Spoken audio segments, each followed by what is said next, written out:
ఏమండి, పోలీసు వారి పహారాలో ఒక రాత్రి ఒక పగలు 24 మంది కమిటీ సభ్యులు, 7 సీసీ కెమెరాలు మరియు గ్రామ పెద్దల సహకారంతో అలంకారం చేశారండి మా అమ్మవారిని.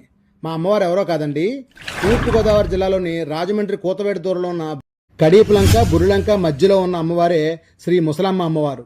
మా అమ్మవారిని శ్రావణ శుక్రవారం వరలక్ష్మి పూజల సందర్భంగా సుమారుగా 22 లక్షల రూపాయలతో, అంటే కొత్త పాత నోట్లతో అమ్మవారిని అలంకరించారండి. అంతేకాదండి, మా అమ్మవారి కోసం ₹1 నోట్ల కట్టలు, ₹2 నోట్ల కట్టలు దొరకపోతే వాటిని ఒక బండిల్కి 1 వంతు వాల్యూకి 3 వంతుల వాల్యూ ఖరీదు ఇచ్చి మరీ అమ్మవారిని అలంకరించారండి. అమ్మవారి అలంకారానికి గ్రామస్తుల సహకారం, ముఖ్యంగా కమిటీ వాళ్ళ సహనం మెచ్చుకోదగ్గదేనండోయ్. మా అమ్మవారిని ప్రతి పండక్కి ఒక్కోలా అలంకరించడం ఇక్కడ ఆనవాయితీగా వస్తుంది. అమ్మవారి అలంకారం అయితే సుమారుగా 3 రోజుల పాటు భక్తుల సందర్శనార్థం ఉంచుతారండి. అవకాశం ఉన్నవారు